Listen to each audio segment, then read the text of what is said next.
പാരമ്പര്യ നാടകത്തിന്റെ കലയെ സംരക്ഷിച്ചുകൊണ്ടും അതോടൊപ്പം ഇന്നത്തെ കാലത്തിനൊത്ത അനുഭവങ്ങൾ പ്രേക്ഷകർക്ക് നൽകുക എന്നതാണ് കലാനിലയത്തിന്റെ പ്രധാന ലക്ഷ്യം.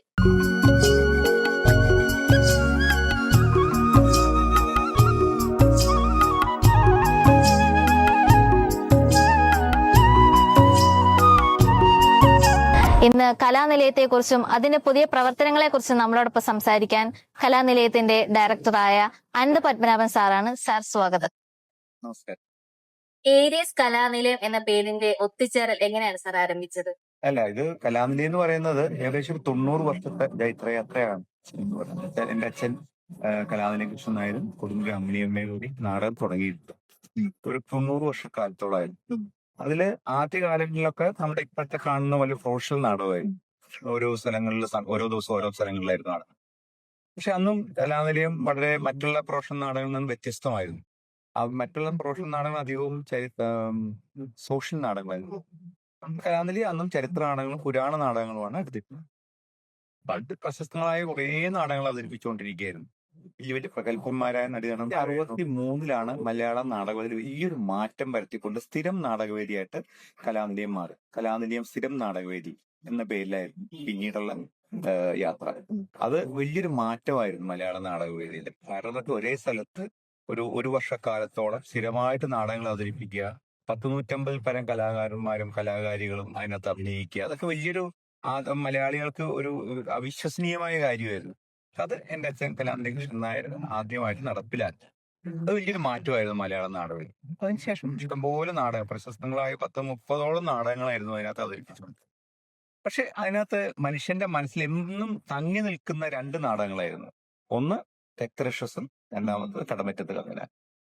അതായിരുന്നു ഏറ്റവും കൂടുതൽ ആൾക്കാരെ ആകർഷിച്ചുകൊണ്ടിരുന്നത്. മറ്റു നാടകങ്ങളും ഉണ്ടായിരുന്നു. അതായത് നാരദൻ കേരളത്തിൽ, ശ്രീ ഗുരുവായൂരപ്പൻ, രാമായണം, ദശാവതാരം, അലാവുദ്ദീനും അത്ഭുതവിളക്ക്, ജീസസ് ക്രൈസ്റ്റ്, അങ്ങനെ ഒത്തിരി നാടകങ്ങളുണ്ട്. പക്ഷെ എന്നാൽ പോലും മനുഷ്യന് മനസ്സിൽ എപ്പോഴും കലാനിലയം എന്ന് പറയുമ്പോൾ ആദ്യം ഓർമ്മ വരുന്ന 2 നാടകങ്ങൾ കടമറ്റത്ത് കത്തനാരും രക്തരക്ഷസുമായിരുന്നു.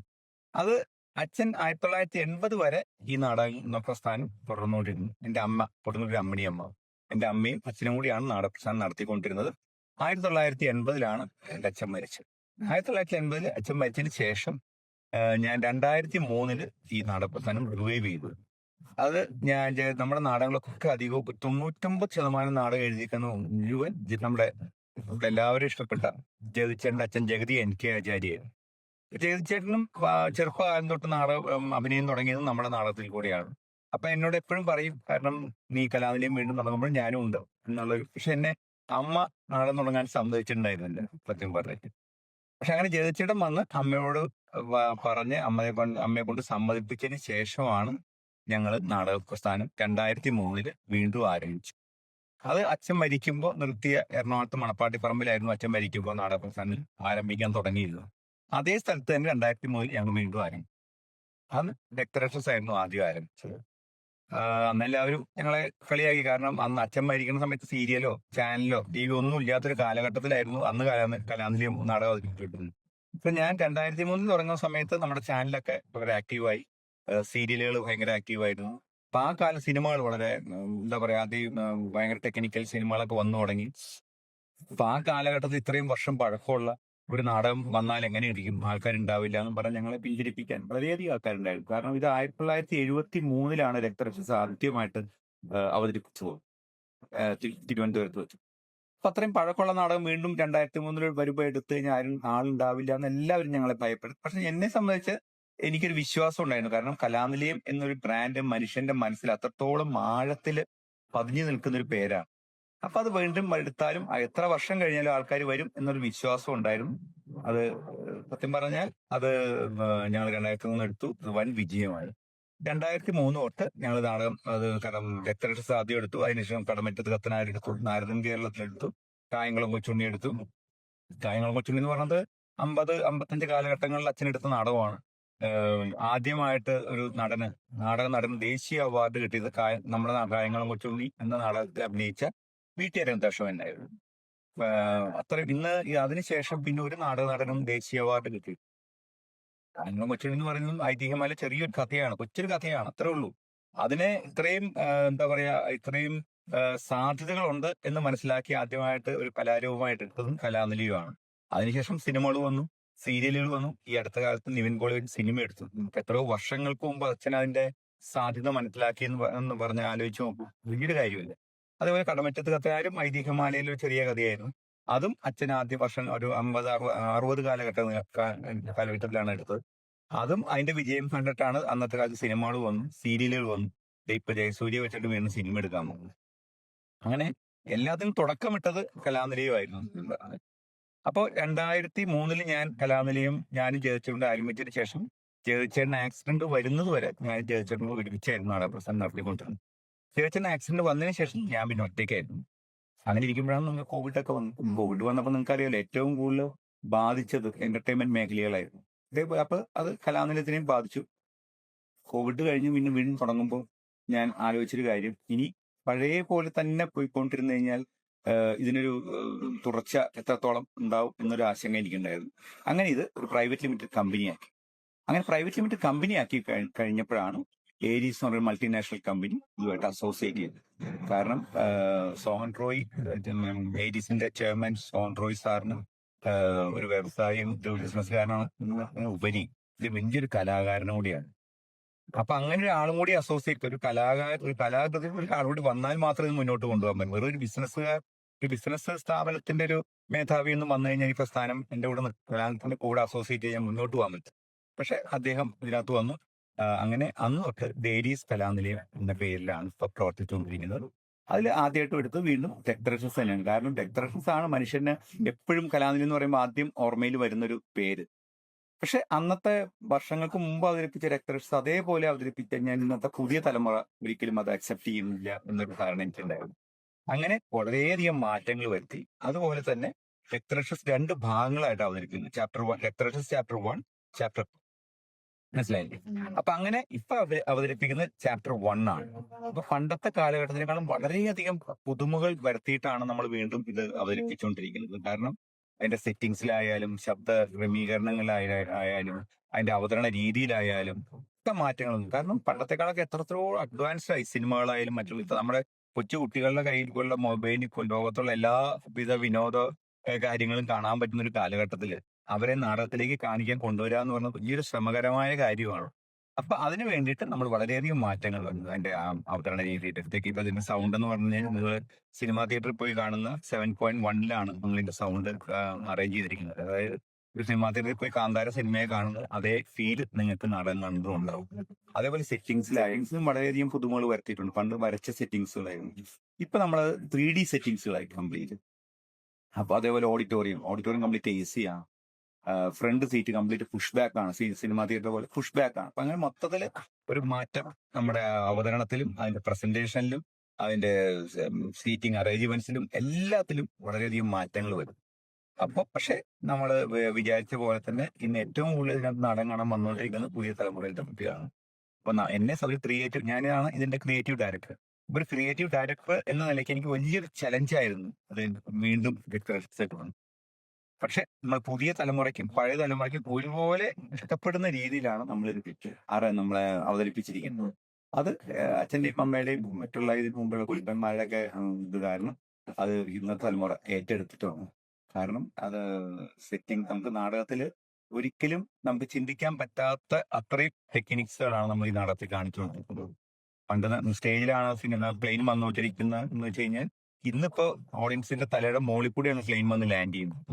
അപ്പൊ അങ്ങനെ കുറെ വ്യത്യാസങ്ങൾ അതിൽ പാട്ട് ഗാനരംഗങ്ങളിലായാലും അതിന്റെ എന്താ പറയാ ഹൊറർ സീൻസുകളായാലും എല്ലാം മാറ്റം വരുത്തിയിട്ടുണ്ട്. പക്ഷെ അത് പുതിയ തലമുറ ഏറ്റെടുത്തു എന്നാൽ വലിയ സന്തോഷമുണ്ട്. കലാനിലയം പോലെ 60 വർഷത്തിലേറെ പഴക്കമുള്ള ഒരു സംഘടനയുമായി സാർ പ്രവർത്തിക്കുമ്പോൾ അതിലെ എന്താണ് സാറിന് ഏറ്റവും കൂടുതൽ അഭിമാനമായി തോന്നുന്ന കാര്യം? തീർച്ചയായിട്ടും വലിയൊരു അഭിമാനമല്ല. കാരണം ഒരു നാടക പ്രസ്ഥാനം നമ്മുടെ കലാനിലയം എന്ന് പറയുന്നത് എത്രയോ വർഷത്തെ പാരമ്പര്യമുള്ള പ്രസ്ഥാനം. അതേപോലെ ഏരീസ് എന്ന് പറഞ്ഞാൽ എത്രയോ വർഷത്തെ വ്യക്തിമുദ്ര പതിപ്പിച്ച ഒരു പ്രസ്ഥാനമാണ്. അപ്പൊ അത്രയും വലിയൊരു മൾട്ടിനാഷണൽ കമ്പനി ഒരു നാടകമായിട്ട് അസോസിയേറ്റ് ചെയ്യുക, നാടക പ്രസ്ഥാനമായിട്ട് അസോസിയേറ്റ് ചെയ്യുക എന്ന് പറയുന്നത് ഇന്ന് ഇന്ത്യയിൽ നടക്കാത്തൊരു സംഭവമല്ലേ. അത് നമുക്ക് അങ്ങനെ ഒരു അസോസിയേഷൻ കിട്ടി എന്ന് പറയുന്നത് കലാനിലയത്തിനെ സംബന്ധിച്ചിട്ടും എന്നെ സംബന്ധിച്ചിട്ടും അത് പുതിയ തലമുറയിൽ നമുക്ക് അങ്ങനെ ചെയ്യാൻ പറ്റി എന്നുള്ളതും വലിയൊരു അഭിമാനകരമായ കാര്യം തന്നെയാണ്. ഏരീസ് ഗ്രൂപ്പിന്റെ വിഷ്വൽ എഫക്റ്റും പുതിയ സാങ്കേതികതകളും ഈ നാടകവേദിയിലേക്ക് കൊണ്ടുവരുമ്പോൾ പ്രേക്ഷകർക്ക് എന്താണ് കൂടുതലായിട്ട് പ്രതീക്ഷിക്കാൻ പറ്റും? അല്ല, ഏരീസിനെ സംബന്ധിച്ചിട്ട് വിഷ്വൽ എഫക്ട്സുകളൊന്നുമില്ല. അവര് മെയിൻറ്റിങ് ഓൾ ഓവർ വേൾഡിൽ ഒരു 73 കമ്പനികളുണ്ട്. അവര് മെയിൻ ഷിപ്പിംഗ് ആണ്, ഷിപ്പിംഗ് എഞ്ചിനീയറിംഗ്, ഷിപ്പിംഗ് ഡിസൈൻ. പക്ഷെ എന്റെ ചെയർമാനായ സോഹൻ റോയ് സാറ് വളരെ പാഷനേറ്റീവ് ആണ്, ഭയങ്കര പാഷനേറ്റീവ് ആണ്. കാരണം അദ്ദേഹം ഡാം 999 എന്നൊക്കെ പറഞ്ഞ സിനിമയാണ്. അപ്പൊ അവരുടെ ഏരീസിന്റെ ഗ്രൂപ്പായിട്ട് അസോസിയേറ്റ് ചെയ്യുമ്പോൾ നമുക്ക് ഇനി വരുന്ന കാലഘട്ടങ്ങളിൽ പുതിയ പുതിയ തലങ്ങളിലേക്ക് നാടകത്തെ കൊണ്ടുപോകാൻ പറ്റും. ഇപ്പൊ നമുക്ക് വിദേശ രാജ്യങ്ങളിലേക്ക് നമുക്ക് നാടകങ്ങൾ അവതരിപ്പിക്കാം. അവരുടെ അസോസിയേഷൻ വലിയ സഹായമായിരിക്കും. പിന്നെ അദ്ദേഹത്തിനെ പോലെ വളരെയധികം ഇത്രയധികം രാജ്യങ്ങളും ഒക്കെ ബിസിനസ് ശൃംഖലയുള്ള അദ്ദേഹത്തിന്റെ കയ്യിൽ നിന്ന് നമുക്ക് വളരെയധികം കാര്യങ്ങൾ പഠിക്കാനും അതിന് എന്താ പറയാ സജഷൻസ് കിട്ടാനും വലിയൊരു ഉപകാരമായിരിക്കും. അപ്പൊ നാടകം എന്ന് പറയുന്നത് ഒരു സിനിമ പോലെ വലിയൊരു വ്യവസായമായി മാറും. മനസ്സിലായില്ലേ? ഇങ്ങനത്തെ ഒരു മൾട്ടിനാഷണൽ ഗ്രൂപ്പും ഒരു കോർപ്പറേറ്റ് കമ്പനിയൊക്കെ അസോസിയേറ്റ് ചെയ്യുമ്പോൾ നമുക്ക് സിനിമ പോലെ തന്നെ നാടകത്തിനെയും ഒരു എന്താ പറയാ ഒരു വലിയൊരു തലത്തിലേക്ക് കൊണ്ടുപോകാൻ പറ്റും. മനസ്സിലായി? കാരണം കലാനിലയം എന്ന് പറയുന്ന നാടകം വളരെയധികം ഹൈടെക് നാടകമാണ്, അല്ലെ? ഹൈടെക് ആയിട്ട് എത്രയോ വർഷങ്ങളായിട്ട് കൊണ്ടു നടക്കുന്നതാണ്. അപ്പൊ ഇങ്ങനത്തെ അസോസിയേഷൻ കൂടി വരുമ്പോൾ ഇതിന് കുറേയും കൂടി നമുക്ക് ലോക നിലവാരത്തിലേക്ക് കൊണ്ടുവരാൻ പറ്റും. അതാണ് ഇതിൽ നിന്ന് ഏറ്റവും കൂടുതൽ ഉദ്ദേശിക്കുന്നത്. അതിന് സോഹൻ റോയ് സാറിന്റെ ഒരു അസോസിയേഷൻ വലിയൊരു ഉപകാരമായി. ഇന്നത്തെ യുവജനങ്ങൾ നാടകവേദിയോട് അധികം അടുപ്പം കാണിക്കുന്നില്ല, അങ്ങനെ ഒരു വിമർശനങ്ങൾ വരാറുണ്ട്. അപ്പൊ അതിനെ എങ്ങനെ നമുക്ക് മാറ്റാൻ സാധിക്കും? എനിക്കത് തോന്നിയിട്ടില്ല. കാരണം എന്റെ വ്യക്തിപരമായ ഇതിൽ നിന്ന് നോക്കുമ്പോൾ പുതിയ തലമുറയിലെ കുട്ടികൾ നാടകം കാണാൻ ഇഷ്ടംപോലെ വരുന്നു. ഇതിനകത്ത് തന്നെ ഞാനിപ്പോ ഇപ്പൊ തുടങ്ങിയ ശേഷം ഏറ്റവും കൂടുതൽ വരും ഒരു 75% പേരും പുതിയ തലമുറയിലത്തെ കുട്ടികളാണ്. പക്ഷെ അവരെ അട്രാക്ട് ചെയ്യണമെങ്കിൽ നമ്മൾ കാലഘട്ടങ്ങൾക്ക് അതനുസരിച്ചുള്ള മാറ്റങ്ങൾ നമ്മൾ ഈ നിൽക്കുന്ന മേഖലയിൽ വരുത്തണം. അതല്ലാണ്ട് പഴയ പോലെ തന്നെ ഒരു നാടകങ്ങൾ അവതരിപ്പിച്ചു കഴിഞ്ഞാൽ ഇന്നത്തെ തലമുറ ഒരിക്കലും, അതിപ്പോ സിനിമയായാലും അങ്ങനെ തന്നെയാണ്. നാടകം മാത്രമല്ല, ഏത് മേഖലയായാലും കാലഘട്ടങ്ങൾക്കനുസരിച്ചുള്ള മാറ്റങ്ങൾ കൂടി നമ്മൾ കൊണ്ടുവന്നാൽ മാത്രമേ പുതിയ തലമുറയെ നമുക്ക് അട്രാക്ട് ചെയ്യാൻ പറ്റുള്ളൂ. പക്ഷെ അങ്ങനെ കൊണ്ടുവന്നു കഴിഞ്ഞു കഴിഞ്ഞാൽ തീർച്ചയായിട്ടും അവർ വരും. അതിന്റെ തെളിവാണ് ഇപ്പൊ രക്തരക്ഷസ് നമ്മൾ വീണ്ടും അവതരിപ്പിച്ചപ്പോൾ ഇവിടെ ഏറ്റവും കൂടുതൽ വരുന്നത് പുതിയ തലമുറയിലത്തെ കുട്ടികളാണ്. ഏറ്റവും കൂടുതൽ പഴയ തലമുറത്തെ ആൾക്കാർ വരും, അതിന്റെ കൂടെ തന്നെ പുതിയ തലമുറയിലത്തെ കുട്ടികളും നമ്മുടെ നാടകം കാണാൻ വേണ്ടി എത്രയോ എല്ലാ സ്ഥലങ്ങളിലും ഏറ്റവും കൂടുതൽ വരുന്നത് അവർ തന്നെയാണ്. അപ്പൊ അത് നമുക്ക് അതിന്റെ ഒരു എന്താ പറയാ, എന്നെ സംബന്ധിച്ചിട്ട് നോക്കുമ്പോൾ പുതിയ തലമുറയിലത്തെ കുട്ടികൾ നാടകത്തിലേക്ക് വരും. ഇപ്പൊ അഭിനയിക്കാൻ വരുന്ന കുട്ടികളെ ഇപ്പൊ നമ്മൾ പുതിയ തലമുറയിലത്തെ കുട്ടികളെ നമ്മൾ അധികവും ഇതിനകത്ത് കൊണ്ടുവന്ന് അസോസിയേറ്റ് ചെയ്തിരിക്കും. ഇപ്പൊ അതിനകത്ത് ഏറ്റവും ഹീറോയിനായിട്ട് അഭിനയിക്കുന്ന കുട്ടി തന്നെ CA കാരിയാണ്. അത് മറ്റുള്ള കുട്ടികളും വളരെ വിദ്യാഭ്യാസ സമ്പന്നരാണ് പറഞ്ഞത്. അപ്പൊ അങ്ങനെ ഒരു തലമുറ ഈ മേഖലയിലേക്ക് വരണം. അങ്ങനെ ഒരു തലമുറ വന്നു കഴിഞ്ഞാൽ മാത്രമേ പുതിയ കുട്ടികൾക്കും കൂടി ഈ നാടകം ഒരു പ്രൊഫഷനായിട്ട് എടുക്കാൻ അവർക്ക് താല്പര്യം വരുള്ളൂ. അപ്പൊ നമ്മൾ IT മേഖലയിലേക്ക് പോകുമ്പോൾ എന്തുകൊണ്ടാണ് അതിലേക്ക് വരുന്നത്? നല്ലൊരു ക്ഷാമുള്ളതുകൊണ്ടല്ലേ ശരിക്കും പറഞ്ഞു കഴിഞ്ഞാൽ. അപ്പൊ അത് നമ്മുടെ നാടക മേഖലയിലും ഡ്രാമ മേഖലയിലും അത് വരണം. ആ ഒരു ഉദ്ദേശത്തോടെയാണ് നമ്മൾ പുതിയ തലമുറയിലത്തെ കുട്ടികളെ നമ്മൾ ഇതിനകത്ത് കൊണ്ടുവരുന്നത്. അവർക്ക് ഇഷ്ടപ്പെടുന്ന രീതിയിലുള്ള നാടകങ്ങൾ അവതരിപ്പിക്കുന്നത്. രക്തരക്ഷസിനെയൊക്കെ നമ്മൾ അങ്ങനെ ഒരു രീതിയിലാണ് ഇപ്പൊ അവതരിപ്പിച്ചിരിക്കുന്നത്. അതാണ് അവരെ കൂടുതൽ അട്രാക്ട് ചെയ്യുന്നത്. അപ്പൊ നമുക്ക് ഇതിനകത്തേക്ക് ഇനി വരും, പുതിയ തലമുറ വരും. അത് കാലഘട്ടത്തിനനുസരിച്ച് മാറ്റങ്ങൾ വരുത്തി, അതിന്റെ ടെക്നിക്കലി എല്ലാ രീതിയിലും മാറ്റങ്ങൾ വരുത്തി കഴിഞ്ഞാൽ തീർച്ചയായിട്ടും നാടകത്തിലേക്ക് വരും. അത് ഏത് കലാരൂപമാണെങ്കിൽ പോലും, ഏത് കലാരൂപമാണെങ്കിലും ആൾക്കാർ വരും. അതുള്ള സിനിമയിലും നമുക്ക് കാണാൻ പറ്റില്ല, എത്രയോ പുതിയ തലമുറയുടെ കുട്ടികൾ വരും, തീർച്ചയായിട്ടും വരും. കേരളത്തിന് പുറത്തുള്ള പ്രേക്ഷകരെ കൂടി ഇതിലേക്ക് ആകർഷിക്കാൻ പദ്ധതിയുണ്ടോ?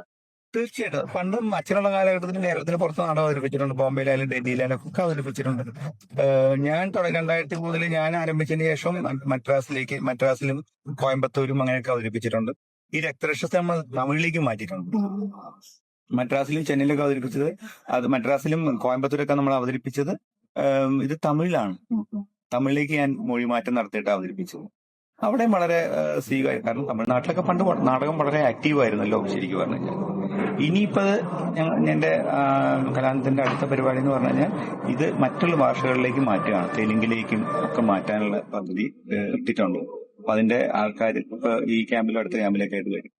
അപ്പൊ തീർച്ചയായിട്ടും അത് പിന്നെ ഇന്ത്യക്ക് പുറത്തും നാടകം അവതരിപ്പിക്കാൻ ഇഷ്ടംപോലെ ഓഫറുകൾ വരുന്നുണ്ട്. പക്ഷെ ഇത്രയും വലിയൊരു സന്നാഹം അവിടെ കൊണ്ടുപോവുക എന്ന് പറഞ്ഞത് വലിയൊരു സാഹസമാണ്. അതാണ് ഇതിനകത്തുള്ള ഏറ്റവും വലിയ പ്രശ്നം. പക്ഷെ ഭാവിയിൽ പുതിയ കാലഘട്ടത്തിൽ വരുന്ന കാലഘട്ടങ്ങളിൽ മാറ്റങ്ങളൊക്കെ വരുത്തി നമുക്ക് പുറത്തേക്കും കൂടി, ഇന്ത്യക്ക് പുറത്തും കൊണ്ടുപോകാവുന്ന രീതിയിലുള്ള നാടകങ്ങൾ നമ്മൾ പ്രൊഡ്യൂസ് ചെയ്യാൻ പ്ലാനുണ്ട്. മലയാള നാടകവേദിയിൽ ഇപ്പോൾ ഏറ്റവും കൂടുതൽ കാണുന്ന വെല്ലുവിളി എന്താണ് സർ? അല്ല, മലയാള നാടകവേദിയില് വെല്ലുവിളി എന്ന് പറയുന്നത് സത്യം പറഞ്ഞു കഴിഞ്ഞാൽ നാടകങ്ങള് പുതിയ പുതിയ നാടകങ്ങളൊക്കെ എടുക്കാൻ പുതിയ പുതിയ എഴുത്തുകാരുണ്ട്, സംവിധായകന്മാരുണ്ട്, നല്ല നടീനടന്മാരുണ്ട്. പക്ഷെ അവർക്ക് അതിന് പറ്റുന്ന വേദികള് കുറവല്ലേ. നമ്മുടെ നാടെന്ന് പറയുന്നത് നമ്മളതിനൊരു സ്ഥലം സ്വന്തമായിട്ട് സ്ഥലം എടുക്കുന്നു, ഇത്രയും വലിയ തിയേറ്റർ ഉണ്ടാക്കുന്നു, ഇത്രയും വലിയൊരു പ്ലാറ്റ്ഫോം, അത് അച്ഛനായിട്ട് ഉണ്ടാക്കി വെച്ച വലിയൊരു പ്ലാറ്റ്ഫോം ഉള്ളതുകൊണ്ടാണ് നമുക്ക് ഇത്രയും വലിയ ക്യാൻവാസിൽ നമുക്ക് നാടകം അവതരിപ്പിക്കാൻ പറ്റുന്നത്. പക്ഷെ മറ്റുള്ള നാടകപ്രവർത്തകർക്ക് വളരെ കഴിവുള്ള ആൾക്കാരുണ്ട്, എല്ലാ എഴുത്തുകാരും സംവിധായകരൊക്കെ ഉണ്ട്. പക്ഷെ അവർക്ക് അതിന് വേദികൾ വളരെ പരിമിതമായ വേദികളല്ലേ അവർക്ക് കിട്ടുന്നത്. കാരണം അമ്പലപ്പറമ്പിലായാലും അമ്പലത്തിലെ ഉത്സവങ്ങളിലായാലും പള്ളിയുടെ പെരുന്നാളുകളിലായാലും മറ്റുള്ള സ്ഥലങ്ങളിലൊക്കെ നാടകം അധികവും കിട്ടുന്നത്. പക്ഷെ ഇപ്പൊ പുറത്തൊക്കെ നാടകം മറ്റുള്ള സ്ഥലങ്ങളിൽ നാടകം കിട്ടുന്നുണ്ട്, പണ്ടത്തെക്കാളൊക്കെ കൂടുതൽ കിട്ടുന്നുണ്ട്. പക്ഷെ എന്നാലും പരിമിതമായ സൗകര്യങ്ങളിലൊക്കെയാണ് അവർ നാടകങ്ങൾ അവതരിപ്പിക്കുന്നത്. അപ്പൊ അതൊക്കെ മാറണം ശരിക്കും പറഞ്ഞു കഴിഞ്ഞാൽ. അതിന് നാടകത്തിന് കൂടുതൽ വേദികൾ കിട്ടണം. ഇപ്പൊ നമുക്കൊരു ഹാളില്ല, സത്യം പറഞ്ഞാൽ പ്രൊഫഷണൽ നാടകങ്ങളൊന്നും കളിക്കാൻ പറ്റുന്ന നല്ല ഹാളുകളില്ല. പണ്ട് ടൗൺ ഹാളും ഒക്കെ ഉണ്ട്. ഇപ്പൊ ടൗൺ ഹാളിലൊക്കെ മോഡിഫിക്കേഷൻസ് ഒക്കെ വരുന്നത് കല്യാണത്തിനും മീറ്റിങ്ങിനും വേണ്ടി മാത്രമാക്കി. ഇന്നിപ്പോ നല്ലൊരു നാടകം കളിക്കാൻ പറ്റുന്ന ഹാളുകൾ കേരളത്തിൽ വളരെ ചുരുക്കമേ ഉള്ളൂ. അപ്പൊ നമുക്ക് അതിനു വേണ്ടിയുള്ള വേദികൾ വേണം, അതിനുവേണ്ട സ്റ്റേജുകൾ വേണം. അതിനൊക്കെ ഒരു നാടകപ്രവർത്തകർ വിചാരിച്ചിട്ട് കാര്യമില്ല, അതിന് ഗവൺമെന്റിന് വലിയൊരു സപ്പോർട്ട് വേണം അല്ലെ. അത്തരം തിയേറ്റർ നാടകം നടത്താൻ പറ്റുന്ന തിയേറ്ററുകൾ, ഈ വെറും ഹാള് മീറ്റിങ്ങുകളും മറ്റൊന്നും മാത്രമായിട്ട് മാറരുത്. ടൗൺ ഹാളുകൾ ഇപ്പൊ പല ടൗൺ ഹാളുകൾ ഭയങ്കരമായിട്ട് മോഡിഫിക്കേഷൻ നടത്തിയിട്ടുണ്ട്. പക്ഷെ അതൊന്നും നമുക്ക് നാടകം നടത്താൻ പറ്റുന്ന രീതിയിലല്ല ശരിക്കും പറഞ്ഞാൽ. ഈ ഫംഗ്ഷൻസും കല്യാണ ഫംഗ്ഷൻസും മറ്റുള്ള മീറ്റിംഗ് നടത്താൻ പറ്റുന്ന രീതിയിലല്ല. അത് മാറും. നാടകം കളിക്കാൻ പറ്റിയ വേദികൾ ഗവൺമെന്റിന്റെ ഭാഗത്തുനിന്നും കൂടി ഉണ്ടാക്കണം. പിന്നെ അവർക്ക് വേണ്ട ആനുകൂല്യങ്ങൾ, മറ്റുള്ള തരത്തിലൊന്നും ഒരു ആനുകൂല്യം ഇപ്പൊ ഗവൺമെന്റിൽ നിന്ന് വളരെ ചെറിയ ചെറിയ ആനുകൂല്യങ്ങൾ മാത്രമേ ഉള്ളൂ. അത് മാറണം. അപ്പൊ ഗവൺമെന്റിൽ നിന്നും വളരെയധികം സപ്പോർട്ട് ഈ മേഖലയ്ക്ക് വേണം. പക്ഷെ പ്രേക്ഷകരിൽ നിന്നും വളരെയധികം സപ്പോർട്ട് നാടകത്തിനുണ്ട്. നല്ല കലാകാരന്മാരുണ്ട്, നല്ല എഴുത്തുകാരുണ്ട്, നല്ല സംവിധായകന്മാരുണ്ട്, നല്ല നടീനടന്മാരുണ്ട്, എല്ലാവരും ഉണ്ട്. പക്ഷെ അതിന് വേണ്ട ഒരു സാഹചര്യം കൂടി ഗവൺമെന്റിന്റെ ഭാഗത്തും കൂടി ഉണ്ടാക്കി കൊടുക്കണം. എന്നാൽ മാത്രമേ നമ്മുടെ ഇവിടെ നാടകം വളരുകയുള്ളൂ. പ്രേക്ഷകർക്ക് നിങ്ങൾ നൽകുന്ന സന്ദേശം എന്താണ്? പ്രേക്ഷകർ വലിയ സന്ദേശമൊന്നും കൊടുക്കേണ്ട കാര്യമൊന്നുമില്ല. ഈ കാലഘട്ടത്തിൽ അങ്ങനെ സന്ദേശം കൊടുക്കേണ്ട കാര്യങ്ങളൊന്നുമില്ല. പക്ഷെ നമ്മൾ കലാനിലയത്തിനെ സംബന്ധിച്ച് സന്ദേശം എന്ന് പറയുന്നത് നല്ല എല്ലാവർക്കും കുടുംബത്തിലുള്ള എല്ലാവർക്കും കാണാൻ പറ്റുന്ന നാടകങ്ങൾ അവതരിപ്പിക്കുക. ഈ 2.5 മണിക്കൂർ എല്ലാം മറന്ന് ഒരു നല്ലൊരു അന്തരീക്ഷത്തിൽ നമ്മൾ നാടകം കാണുക. അന്തരീക്ഷം നാടകം നല്ലതായാൽ മാത്രം പോരാ, അവർക്ക് വന്നിരുന്ന് കാണാൻ പറ്റുന്ന നല്ലൊരു അന്തരീക്ഷം കൂടി വേണ്ടേ. ആ അന്തരീക്ഷം നമ്മൾ ഉണ്ടാക്കി കൊടുത്തിട്ടുണ്ട്. നല്ല നാടകം, അതായത് എല്ലാം മറന്ന് മറ്റുള്ള ടെൻഷൻസ്, നമ്മളിവിടെ വരുന്നത് എന്തുകൊണ്ടാണ് 2.25 മണിക്കൂർ എല്ലാം മറന്ന് അതിനകത്ത് വേറൊന്നും ചിന്തിക്കാതെ, കണ്ണിനും റെസ്റ്റ് കൊടുക്കരുത്, ചെവിക്കും വേറെ ഒന്നിലേക്ക് ശ്രദ്ധ മാറരുത്. അപ്പൊ ആ രീതിയിൽ എല്ലാവർക്കും ഒരേപോലെ, അതായത് അപ്പൂപ്പനായാലും മുത്തശ്ശിയായാലും അച്ഛനായാലും അമ്മയായാലും കൊച്ചു കുട്ടികളായാലും പേരക്കുട്ടികളായാലും എല്ലാവർക്കും ഒരേപോലെ ഇഷ്ടപ്പെടുന്ന ഒരു കലാരൂപം അവർക്ക് സമ്മാനിക്കുക. അവരെടുക്കുന്ന ടിക്കറ്റിന് 150% അവർക്ക് പൂർണ്ണ സംതൃപ്തി കൊടുക്കുന്ന ഒരു കലാരൂപം അവർക്ക് തിരിച്ചു കൊടുക്കുക. ആ 2.25 മണിക്കൂർ അവർക്ക് സന്തോഷകരമായി നാടകം കാണാനും അത് ആസ്വദിക്കാനും പറ്റുന്ന നാടകങ്ങൾ അവതരിപ്പിക്കുക. ഇതാണ് കലാനിലയത്തിന്റെ ലക്ഷ്യം. ഉദ്ദേശം എന്ന് പറഞ്ഞാൽ ഇനിയും പുതിയ തലമുറ നാടകത്തിലേക്ക് വരണം. അതിലേക്ക് വേണ്ടി നമ്മൾ മിക്ക ദിവസവും രാവിലെ സ്കൂൾ കുട്ടികൾക്ക് വേണ്ടി നാടകം അവതരിപ്പിക്കും. കാരണം കൊച്ചു കുട്ടികളിൽ കൂടി നാടകം വളരണം അല്ലെ, അവര് നാടകം രുചിക്കണം. അവര് വീണ്ടും ആ കുട്ടികളിൽ കൂടി അടുത്ത തലമുറയിലേക്ക് നാടകം പടരണം. അപ്പൊ ആ ഒരു ലക്ഷ്യത്തോടെ നമ്മൾ സ്കൂൾ കുട്ടികൾക്ക് വേണ്ടിയിട്ട് നമ്മൾ രാവിലെ നാടകം നടത്താറുണ്ട്. അതൊക്കെയാണ് കലാനിലയത്തിന്റെ ലക്ഷ്യം. നമ്മൾ വലിയൊരു ഉപദേശമൊന്നും നമ്മൾ ഇന്നത്തെ കാലത്ത് ആർക്കും കൊടുക്കേണ്ട ആവശ്യമില്ല. കാരണം എല്ലാവരും എല്ലാം അറിയുന്ന ഇന്നത്തെ കൊച്ചു കുട്ടികൾക്ക് പോലും എല്ലാം അറിയാം. അവര് വരുന്ന നാടകം കാണുമ്പോൾ 150% സംതൃപ്തി വേണം. എല്ലാവർക്കും ഒരേപോലെ ഇഷ്ടപ്പെടുന്ന നാടകങ്ങൾ. നമ്മുടെ നാടകങ്ങൾ കാണാൻ പറ്റുന്ന ആൾക്കാരെ നിങ്ങൾക്ക് കണ്ടറിയാം. എത്രയോ വയസ്സായ ആൾക്കാർ, എത്രയോ കൊച്ചു കുട്ടികൾ. അപ്പൊ അവർക്കൊക്കെ ഒരുമിച്ചിരുന്ന് നാടകം കണ്ട് ആസ്വദിക്കണം. അത്തരം നാടകങ്ങള് അത്രയും ഒരു എന്താ പറയാ, ഒരു അത്ഭുതവും അമ്പരപ്പും ഒരു വിസ്മയവും എല്ലാം ഉണ്ടാക്കുന്ന രീതിയിൽ നമ്മളൊരു നാടകം അവർക്ക് സമ്മാനിക്കുന്നു. അത് ഇനിയും തുടർന്നു പോകണം. ഇനിയും പുതിയ പുതിയ നാടകങ്ങൾ നമുക്ക് കലാനിലയം വീണ്ടും പുതിയ തരത്തിലുള്ള പുതിയ ടെക്നോളജി ഉപയോഗിച്ചുള്ള നാടകങ്ങൾ വീണ്ടും അവതരിപ്പിക്കണം. ഇതൊക്കെയാണ് നമ്മളെ സംബന്ധിച്ച് ആഗ്രഹം. പിന്നെ അച്ഛന്റെ ഏറ്റവും വലിയ ഡ്രീമായിരുന്നു ഒരു പെർമനന്റ് തിയേറ്റർ എന്ന് പറഞ്ഞത്. പണ്ട് എറണാകുളത്ത് അതിനുവേണ്ടി സ്ഥലം എടുത്താണ്. താഴത്ത് നാടക തിയേറ്റർ, മുകളിൽ സിനിമാ തിയേറ്റർ, ചുറ്റും ഷോപ്പിംഗ് കോംപ്ലക്സ് വിത്ത് എസ്കലേറ്റർ. അതായത് 1970 കാലഘട്ടങ്ങളിലാണ് അച്ഛൻ എസ്കലേറ്റർ പ്ലാൻ ചെയ്തത്. അത് അന്നത്തെ രാഷ്ട്രീയപരമായ പല കാരണങ്ങൾ കൊണ്ടും അത് നടന്നില്ല. അപ്പൊ അത് ഇനി ഭാവിയിൽ അങ്ങനെ ഒരു പെർമനന്റ് തിയേറ്റർ ഉണ്ടാക്കണം സ്ഥിരമായിട്ട്. പല കലാകാരന്മാർക്കും കലാകാരികൾക്കും സ്ഥിര വരുമാനം അത് ഒരു മറ്റുള്ള സ്ഥലത്ത് ജോലിക്ക് പോകുന്ന പോലെ, ഓഫീസ് ജോലിക്ക് പോകുന്നത് പോലെ ഈ കലാനിലും ജോലിക്ക് വരണം. അവർക്ക് ഏത് ആൾക്കാർക്കും ഇതിനകത്ത് വന്ന് ജോലി ചെയ്യാനും അവർക്ക് എന്താ പറയാ അത്ര നല്ല നാടകങ്ങൾ അവതരിപ്പിക്കാനും പറ്റണം. അതുപോലെ കുട്ടികളിലേക്കും പുതിയ തലമുറയിലേക്കും നാടകം പടരണം. ഇത്രയും നേരം നമ്മളോട് സംസാരിച്ച് ബഹുമാനപ്പെട്ട സാറിന്റെ പുതിയ പദ്ധതികൾക്കും ഇൻസ്റ്റൈൻസിന്റെ വക ആശംസകൾ നേടി. താങ്ക്സ്.